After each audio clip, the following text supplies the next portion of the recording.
अस्सलाम वालेकुम जी। I hope you are doing good. This is advocate Usman Abid and you are watching the law session. आज के session में हम डिस्कस करेंगे कि एक petition under section 22A 22B for registration of the case जो कि हम जस्टिस ऑफ पीस के सामने फ़ाइल करते हैं, उसको कैसे ड्राफ्ट किया जाता है। ये इस वीडियो के रिगार्डिंग मुझे एक रिक्वेस्ट की गई थी कमेंट में कि as soon as possible urgent basis पे इस वीडियो को बनाएं, सो इसलिए मैं ये वीडियो बना रहा हूँ। देखिए, यहाँ पे मैं एक बात क्लियर कट कर देता हूँ आपसे कि मैं एक प्रैक्टिसिंग लॉयर हूँ। मुझे डेली की बहुत सारी रिक्वेस्ट आती हैं।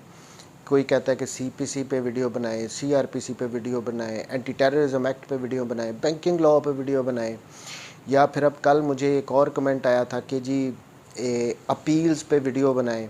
अब ये कौन सी अपील पे? अपील भी 3 किस्म की होती है, क्रिमिनल भी होती है, सिविल भी होती है, उसके अलावा फैमिली अपील भी होती है। सबके फॉर्मेट डिफरेंट होते हैं।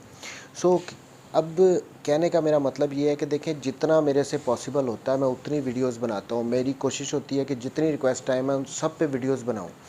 लेकिन अब अगर किसी की वीडियो जो मुझे रिक्वेस्ट की है मैं उस पर नहीं बना रहा हूँ, तो उसके लिए मैं एडवांस में ही आपसे अपॉलोजी कर लेता हूँ कि अगर नहीं बनाई गई तो मुझे टाइम का इशू है जिसकी वजह से नहीं बनी। देखिए, जो एक वीडियो बनती है उस पर बहुत सारा टाइम कंज्यूम होता है।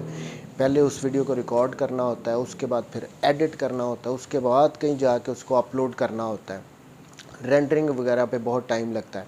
और यूजुअली मैं अपनी वीडियोस रात को आके लेट नाइट रिकॉर्ड करता हूँ। सो इसलिए अगर किसी की वीडियोस नहीं बन रही तो वो माइंड ना करें। जब भी मुझे टाइम मिलेगा मैं लाजमी बनाऊँगा।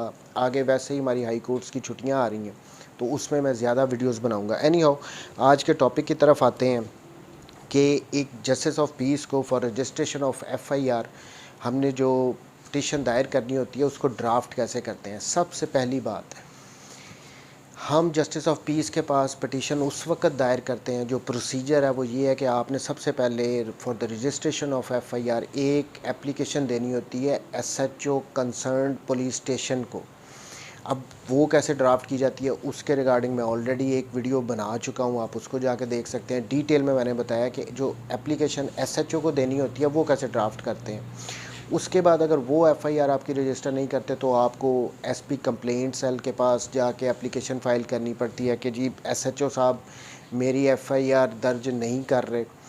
उसके बाद अगर वहाँ से भी आपको आपकी एफआईआर दर्ज नहीं की जाती तो फिर आप फाइनल रिजॉर्ट के तौर पे जस्टिस ऑफ पीस के पास पिटीशन अंडर सेक्शन 22 से 22B सीआरपीसी फाइल करते हैं कि मेरी एफआईआर को रजिस्टर किया जाए। अब इसमें इसको ड्राफ्ट कैसे करते हैं। देखिए, जब कोई भी आप पिटीशन फ़ाइल करते हैं, कोई भी आप सूट फ़ाइल करते हैं, कोई भी आप बेल पिटीशन फ़ाइल करते हैं, कोई अपील फ़ाइल करते हैं, कोई रिवीजन पिटीशन फ़ाइल करते हैं, सब में पहली बात आपने करनी होती है कि आपने उस कोर्ट को एड्रेस करना होता है। जैसे अब ये एक 22A की पिटीशन जो कि मैंने आई थिंक लास्ट मंथ में फ़ाइल की थी। अब एक बात और क्लियर कर दूं कि ये पिटीशन 22A 22B की इंग्लिश में ड्राफ्ट करनी चाहिए या उर्दू में ड्राफ्ट करनी चाहिए। अब जो एफआईआर के लिए जो हमारा पैटर्न चल रहा है, मैं पंजाब की बात करता हूँ, यहाँ पे एफआईआर मोस्टली उर्दू में रजिस्टर की जाती हैं, उर्दू में लिखी जाती हैं। हम जो एप्लीकेशंस वगैरह भी देते हैं वो उर्दू में देते हैं। सो जो 22A की पिटीशन है, आप चाहें तो उसको इंग्लिश में भी फ़ाइल कर सकते हैं या आप उर्दू में भी फ़ाइल कर सकते हैं, ये कोई रिस्ट्रिक्शन नहीं है। लेकिन हमारे यहाँ पे पंजाब में जो 22A की पिटीशंस हैं मोस्टली वो उर्दू में ही फ़ाइल की जाती हैं, उर्दू में ही वो ड्राफ्ट की जाती हैं। सो ये जो पिटीशन मैंने फ़ाइल की थी, अब इसमें सबसे पहले मैंने जैसे कहा कि कोर्ट को एड्रेस करना है। बदालत जनाब सेशन जज साहब जस्टिस ऑफ पीस मुल्तान। अब ये सेशन जज साहब के पास पावर होती है जस्टिस ऑफ पीस की, जो कि एडिशनल सेशन जजेज़ हैं उनके पास भी ये पावर होती है। सो हमने उनको एड्रेस करना होता है। कोर्ट को सबसे पहले ऑन टॉप हमने यही लिखना होता है, बदालत जनाब सेशन जज साहब जस्टिस ऑफ पीस मुल्तान, ये कोर्ट का जो नाम होता है। उसके बाद हमने थोड़ा सा गैप देना होता है। अब ये गैप क्यों देना होता है, यहाँ पे हमने स्टैंप लगानी होती है, प्लस यहाँ पे कोर्ट की भी स्टैंप्स लगती हैं इस गैप में कि किस डेट पे ये फ़ाइल की गई है। सो ये गैप हमने मस्ट देना होता है। उसके बाद आ जाते हैं पार्टीज़ के नेम। पहले किस पार्टी ने ये पिटीशन फ़ाइल कर रही है और किसके अगेंस्ट फ़ाइल कर रही है। जैसे अब इस पिटीशन में रहीम नवाज़ हैं, वल्द रब नवाज़, और ये रहते कहाँ पे हैं ये भी इस पिटीशन में आपने लिखना होता है, उसका एड्रेस वगैरह। ये इसके साथ फिर नीचे हम लिख देते हैं साइल, कि ये साइल है जिसकी तरफ से ये पिटीशन फ़ाइल की जा रही है, वर्सेस या बनाम कि किसके अगेंस्ट आप कर रहे हो। फिर अब इसमें कौन कौन से 22A में पार्टीज़ बनती हैं। सबसे पहले देखें, ये टॉप से बॉटम की तरफ आते हैं। सबसे पहले आपने जो हाई इन रैंक है वो एसपी कंप्लेंट है, उनको आपने लास्टली जो पिटीशन एप्लीकेशन दी थी उन्होंने आपकी उस एप्लीकेशन पे एफआईआर रजिस्टर नहीं की, तो पहली पार्टी हम बनाएंगे एसपी कंप्लेंट सेल। जैसे ये मुल्तान किया तो मुल्तान जिस ज़िले के हैं। उसके बाद नंबर 2 पे आप उस एसएचओ को पार्टी बनाते हैं जिसको आपने फर्स्टली जाके एप्लीकेशन दी थी और उसने आपकी एफआईआर रजिस्टर नहीं की। सो पहले पे एसपी कंप्लेंट सेल और दूसरे पे एसएचओ, तीसरे पे वो प्राइवेट पर्सन या पर्सनस आ जाते हैं जिनके अगेंस्ट आप एफआईआर रजिस्टर करवाना चाहते हैं। जैसे इस पिटीशन में, मेरी इस पिटीशन में एक ही था एक्यूज़ जिसके अगेंस्ट मैं एफआईआर रजिस्टर करवाना चाहता था, वो इरफानुद्दीन वल्द सो एंड सो था। उसका भी एड्रेस पूरा आपको लिखना पड़ता है। सो ये सबसे पहले कोर्ट का जिसको एड्रेस करना है, उसके बाद गैप आ गया, उसके बाद पार्टीज़ के नेम आ गए। पार्टीज़ के नेम्स के बाद फिर हेडिंग देनी होती है। हेड नोट जो होता है कि ये आप दरख्वास्त दे रहे हो, किस सेक्शन के तहत दे रहे हो और क्या आप चाहते हो इसमें। जैसे इसमें दरख्वास्त ज़ेर दफ़ा 22 से ज़ाब्ता फ़ौजदारी यानी अंडर सेक्शन 22A ये पटिशन फ़ाइल की गई है कि एफआईआर को रजिस्टर किया जाए, तो ये टाइटल हमने देना होता है। जब पार्टीज़ में दूसरी पार्टी होती हैं जिनके अगेंस्ट आपने ये पिटीशन फ़ाइल कर रहे होते हो, जिसमें एसपी कंप्लेंट, एसएचओ और नंबर 3 वो जो प्राइवेट पर्सन होते हैं, उनके एंड पे हम रिस्पोंडेंट्स भी लिखते हैं। जो पिटीशन फ़ाइल कर रहा होता है उसको पिटीशनर या साइल कहेंगे, और इंग्लिश और जिनके अगेंस्ट कर रहे हैं उनको रिस्पोंडेंट्स कहते हैं। हेडिंग के बाद हमने लिखना होता है कि जनाब अली साइल जो पिटीशनर है बज़रिया कौंसल यानी थ्रू कौंसल अपने वकील के तवसत से हस्बे झैल अर्ज़ करता है। ये जो नीचे हम लिख रहे हैं ये वो अर्ज़ कर रहा है अपनी पिटीशन में। अब इसको पैरा वाइज लिखना होता है। देखें, जो हमने पीछे पढ़ा है कि वो एप्लीकेशन होती है जो हमने एसएचओ को लिखी होती है, उसके बाद फिर हमने एक एप्लीकेशन जाके एसपी कंप्लेंट सेल को दी होती है। 22A की पटिशन जब हमने फ़ाइल करनी है तो उसमें एक लफ्ज़ का भी हमने डिफरेंस नहीं डालना उस स्टोरी से जो कि हमने उन पिछली एप्लीकेशंस में डाला है, वरना कंट्राडिक्शन आ जाएगी और हमें फिर बाद में जाके मसला होगा, हमारी एफआईआर रजिस्टर नहीं होगी।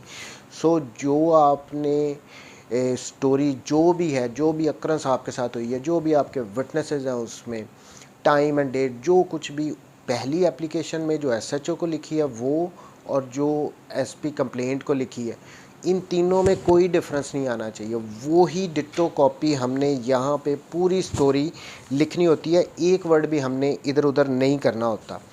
ये मेन आ गया कि जो स्टोरी लिखनी है वो सेम लिखेंगी। उसके बाद हमने क्या लिखना होता है, हम 22A की पिटीशन क्यों फ़ाइल करते हैं, क्योंकि हमने पहले हमने एप्लीकेशन दी थी एसएचओ को, उसने एफआईआर रजिस्टर नहीं की, तो ये हमने इस 22A की पिटीशन में मेंशन करना होता है। जैसे कि पैराग्राफ नंबर 3 में मैं कर रहा हूँ, पैराग्राफ नंबर 1 और 2 में मैंने अपनी पूरी स्टोरी को लिखा है जो कि पिछली एप्लीकेशंस में थी। पैराग्राफ नंबर 3 में मैं लिख रहा हूँ ये कि मोरखा सो एंड सो को साइल ने एसएचओ थाना सो एंड सो को दरख्वास्त बराए इंदराज मुकदमा बमास बैंक स्लिप बरखिलाफ़ रिस्पॉन्डेंट नंबर 3 गुजारी, मगर ताहाल कोई सुनवाई ना हुई है। फ़ोटोकॉपी दरख्वास्त रसीद फ्रंट डेस्क व बैंक स्लिप लाफाज है। देखें, ये पैराग्राफ नंबर 3 में मैंने क्लियर कट यहाँ पे मेंशन भी किया है कि मैंने इससे पहले दरख्वास्त एसएचओ को दी थी, और ये चूँकि एक 489F का था केस, इसमें बैंक की स्लिप वगैरह भी थी, तो वो भी मैंने साथ लगा के यहाँ पे इसको उनको इस पिटीशन के साथ 22A के साथ अनेक्स करना है। जो एप्लीकेशन मैंने एसएचओ को दी थी और फ्रंट डेस्क पे जो मुझे रिसीविंग मिली थी मैंने वो भी साथ लगानी है। पैराग्राफ नंबर 4 में उसके बाद एसएचओ को पटिशन देने के बाद मैंने एसपी कंप्लेंट सेल को एप्लीकेशन दी, लेकिन उन्होंने भी मेरी एफआईआर रजिस्टर नहीं की। सो ये भी मुझे यहाँ पे मेंशन करना है क्योंकि मैंने इनको पार्टी बनाया।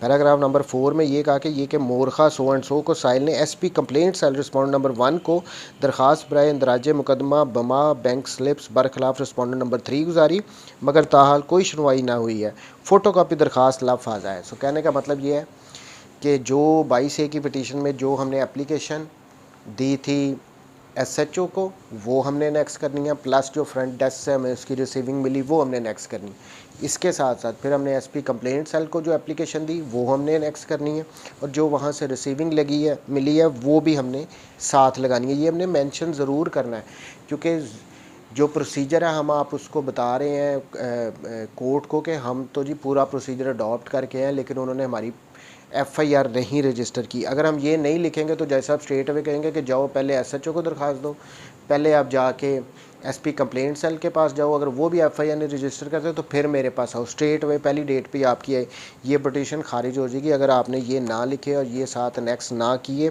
कोर्ट को सेटिस्फाई ना किया कि आप पूरा प्रोसीजर अडॉप्ट करके आ रहे हैं। नेक्स्ट फिर मैं क्या लिखता हूँ पैराग्राफ नंबर 5 में, ये कि साहिल के पास अदालत जनाबे वाला में पटिशन दायर करने के अलावा कोई और चारा जोई ना है। क्लियर कट मैं बता रहा हूँ कि जी पूरा प्रोसीजर है, मैंने अडॉप्ट कर लिया है। मैं एसएचओ को भी एप्लीकेशन दी, एफआईआर रजिस्टर नहीं हुई। मैंने एसपी कंप्लेंट सेल को भी एप्लीकेशन दिया, उसने भी मेरी एफआईआर रजिस्टर नहीं की। तो अब मेरे पास क्या ऑप्शन है, इसीलिए मैं कोर्ट के पास आया हूँ, ये हमें बताना पड़ता है। इसके साथ साथ हमें ये जो देखिए याद रखें कि जो भी पिटीशन एप्लीकेशन हम कोर्ट में फ़ाइल करते हैं ना, उसके साथ हमने बयाने हल्फी एफिडेविट ज़रूर लगाना होता है। ये रिक्वायरमेंट है कि ये जो आप बयान कर रहे हो इस पूरी पटिशन 22A में, इसके साथ आप बयान हल्फी देते हो कि जो कुछ भी मैं पटिशन में कह रहा हूँ बरहलफ कह रहा हूँ कि ये बिल्कुल दुरुस्त है, ये ऐसे ही हुआ है। ये बयान हल्फी साथ ज़रूर अनेक्स करना होता है 22A की पटिशन के बाद। अब उसके बाद यहाँ तक हमारी स्टोरी भी आ गई, हमने ये भी बता दिया, हमने सारे प्रोसीजर अडॉप्ट कर लिए। उसके बाद हमने इस पटिशन में क्या लिखना है, प्रेयर। हमने बताना है कोर्ट को कि क्या हमें हमारी दाद रसी की जाए, क्या हम कोर्ट से मांग रहे हैं। देखिए अगर हम कोर्ट में ये 22A की पटिशन फ़ाइल करते हैं और एंड पे हम प्रेयर नहीं लिखते तो इसका क्या मतलब है, हम कोर्ट को बता ही नहीं रहे कि हम किस लिए कोर्ट में आए हैं, हमें क्या दिया जाए। तो कोर्ट कहेगी ठीक है जी, बस ठीक है, हमने आपकी स्टोरी सुन लिया, थैंक यू वेरी मच जी, आप घर जाएं। कि आपने प्रेयर तो मांगी नहीं है। प्रेयर मांगना बहुत ज़रूरी है। अब प्रेयर में हम क्या मांग रहे हैं, इस 22A की पटिशन में हम क्या प्रेयर मांगेंगे कि जी हमारी एफआईआर को रजिस्टर किया जाए। अंदरी हालात नहायत अदब से इस्तदा है कि साहिल की दरख्वास्त हाजा मंजूर फरमाते हुए रिस्पॉन्डेंट नंबर 2 को हुक्म सादर फरमाया जाए कि वो रिस्पॉन्डेंट नंबर 3 के ख़िलाफ़ मुकदमा दर्ज करके साहिल की रकम बरामद करवाए, एन नवाजिश होगी। सो बेसिकली इसमें प्रेयर क्या कर रहे हैं कि ये मेरी जो पटिशन है 22A की, इसको एक्सेप्ट किया जाए, प्लस जो रिस्पॉन्डेंट नंबर 2 है जो कि हमने एसएचओ बनाया था उसको डायरेक्ट किया जाए कि रिस्पॉन्डेंट नंबर 3 जो कि प्राइवेट पर्सन था जिसने हमें वो चेक वगैरह दिया था जो कि बाउंस हो गया, उसके अगेंस्ट एफआईआर को रजिस्टर किया जाए। सो ये हमने प्रेयर मांगनी होती है इस तरह से। उसके बाद नीचे फिर ऑब्वियसली अर्ज़े लिखना होता है कि, और उसके ऊपर डेट भी आप डालते हो जिस डेट को आप ये पिटीशन फ़ाइल कर रहे हो। नीचे आ जाता है कि वो पिटिशनर, उसका नाम प्लस साइल। और ये पिटीशन 22A की चूँकि आप थ्रू काउंसिल कर रहे हो, वकील के थ्रू कर रहे हो, तो बज़रिया काउंसिल करके नीचे उन वकला साहब के नेम और उनके सिग्नेचर्स वगैरह होते हैं। तो इस तरह ये 22A की पटिशन ड्राफ्ट की जाती है। आई होप क्लियर हो गया होगा कि एफआईआर रजिस्टर करवाने के लिए हमें जस्टिस ऑफ पीस के पास जो एप्लीकेशन फ़ाइल करते हैं, जो पिटीशन फ़ाइल करते हैं, उसको कैसे ड्राफ्ट किया जाता है। थैंक यू वेरी मच जी, टेक केयर, अल्लाह हाफ़िज़।